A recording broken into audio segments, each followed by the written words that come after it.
лето, я и жарен, как котлета. Время есть, а денег нету, но мне на это наплевать. Лето, я купил себе газету.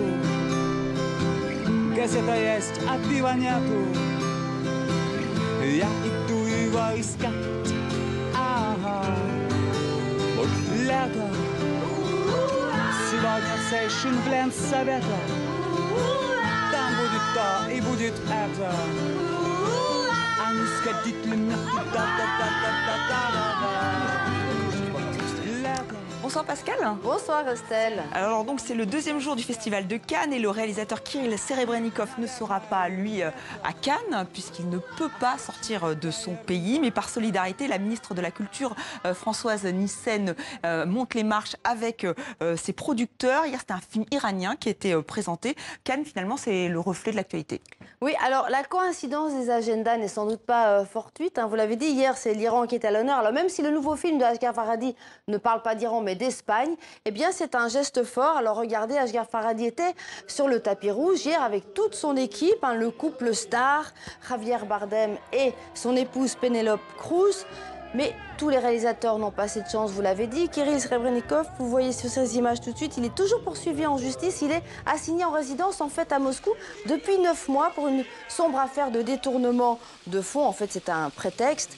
Et donc ce soir, il ne sera pas à la projection de son film. Mais Cannes, c'est parfois le suspense jusqu'au bout, puisque dans une toute autre affaire, la justice française a tranché et le film de Terry Gilliam sera bien, lui, projeté en clôture du festival le 19 mai. L'homme qui tua Don Quichotte qu'on n'a pas encore vu. Donc il y aura bien un film de clôture pour ce festival de Cannes. Alors on va rester à Cannes, mais alors dans les coulisses, parce que vous avez rencontré un ancien juré. Oui, il était là-bas l'année dernière. Oui, absolument. Alors c'est Gabriel Yared, un compositeur de musique.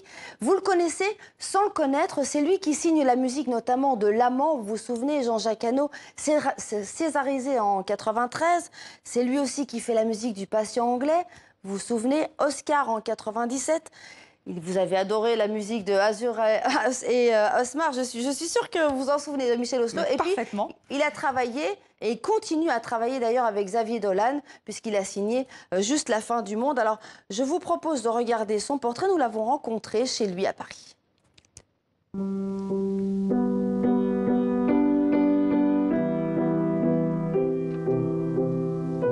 Gabriel Yared rêve de ses mélodies dès la lecture du scénario. Sa musique transcende les images. Je pense qu'il n'y a pas de musique de film. On n'est pas compositeur de musique de film, on est compositeur tout court. Racontez-moi une histoire et des musiques surgissent en moi. Montrez-moi une image, mon imagination se tait d'une certaine manière. Je réagis à ce qui est encore dans le brouillard, à ce qui n'est pas déterminé, à ce qui n'est pas défini. En plein cœur de Paris, dans son appartement, le compositeur libanais dirige en fait tout un orchestre symphonique. Moi ici, j'ai comme un enregistreur et j'ai tous mes sons. Ça, c'est les chœurs. Les cordes, elles sont là. Puis il y a les bois ici qui vont jouer. Le tuba. Maintenant l'ensemble. Voilà l'ensemble.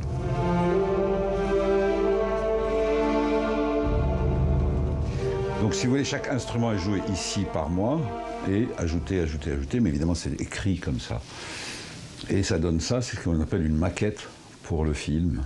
Et après cette maquette, on enregistre avec un véritable orchestre où il y a des vrais musiciens.